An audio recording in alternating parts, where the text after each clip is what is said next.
Press ক্লাবের সামনে দাঁড়িয়ে যারা স্বৈরাচারের পক্ষে দাঁড়াতে পারে, ফ্যাসিস্টের পক্ষে দাঁড়াতে পারে, একটি ব্যক্তির পক্ষে দাঁড়াতে পারে, একটি দলের পক্ষে দাঁড়াতে পারে, তারা সাংবাদিকতার ডেফিনিশনের মধ্যে, এরা সাংবাদিকতার মধ্যে পড়ে না। সাংবাদিকদের দেশ ও জনগণের সাংবাদিক হওয়ার আহ্বান জানিয়ে বিএনপি স্থায়ী কমিটির সদস্য আমির খসরু মাহমুদ চৌধুরী বলেছেন, সাংবাদিকদের বিএনপির সাংবাদিক হওয়ার দরকার নেই। আপনারা বাংলাদেশের সাংবাদিক হন, দেশের জনগণের সাংবাদিক হন। তিনি বলেন, আমরা কৃতিত্বের জন্য আন্দোলন করিনি। এই আন্দোলন ছিল দেশের মুক্তির জন্য, গণতন্ত্র পুনঃপ্রতিষ্ঠার জন্য, জনগণের মালিকানা ফেরানোর জন্য। আমরা ফ্যাসিবাদী শাসনের পতনের জন্য লড়েছি। আমাদের লক্ষ্য ছিল দেশের গণতান্ত্রিক কাঠামো ফিরিয়ে আনা।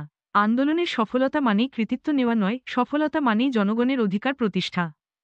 আপনারা বিএনপি সাংবাদিক হইয়েন না, আমি পরিষ্কারভাবে বলছি, আপনারা বিএনপি সাংবাদিক হওয়ার দরকার নেই, আপনারা বাংলাদেশের সাংবাদিক হন। মঙ্গলবার ৫ আগস্ট বিকেলে চট্টগ্রাম প্রেসক্লাব আয়োজিত জুলাই গণ অভ্যুত্থান ও ফ্যাসিবাদ পতন উৎসব এর সপ্তাহব্যাপী কর্মসূচির সমাপনী দিনে সাংবাদিক ছাত্র জনতার সমাবেশে প্রধান অতিথির বক্তব্যে তিনি এসব কথা বলেন। যারা ক্যামেরার বাইরের তারাও আন্দোলনের অংশ উল্লেখ করে আমির খসরু মাহমুদ চৌধুরী বলেন, বিএনপির মাধ্যম পর্যায়ের নেতাকর্মীরা এমন নিপীড়ন নির্যাতনের শিকার হয়েছেন যেটা সাধারণ মানুষ দেখেনি।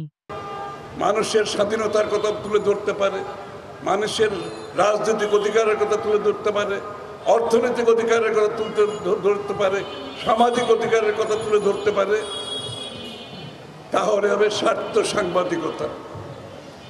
ইনশাআল্লাহ আমি আপনাদের কথা দিচ্ছি, আমরা সাংবাদিকতার পথে কোনোদিনও দাঁড়াবো না। আমরা সাংবাদিকদের তাদের পথে চলতে দিতে হবে। সত্যিকারের সাংবাদিকতার একটা আমরা উঁচু মানদণ্ড বাংলাদেশে দেখতে চাই।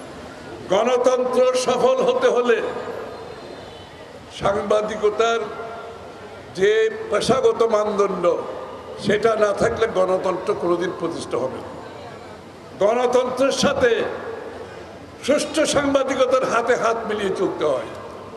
চট্টগ্রাম প্রেসক্লাবের সদস্য সচিব জাহিদুল করিম কোচির সভাপতিত্বে ও প্রেসক্লাব সদস্য গোলাম মাওলা মুরাদ ও মিয়া মোহাম্মদ আরিফের সঞ্চালনায় সমাবেশে বক্তব্য রাখেন বিএনপি চট্টগ্রাম মহানগরের সাবেক সাধারণ সম্পাদক আবুল হাশেম বক্কর, চট্টগ্রাম দক্ষিণ জেলা বিএনপির সাবেক আহ্বায়ক আবু সুফিয়ান, চট্টগ্রাম প্রেসক্লাবের সদস্য মুস্তফা নঈম ও চট্টগ্রাম মেট্রোপলিটন সাংবাদিক ইউনিয়নের সাধারণ সম্পাদক সালেহ নোমান প্রমুখ।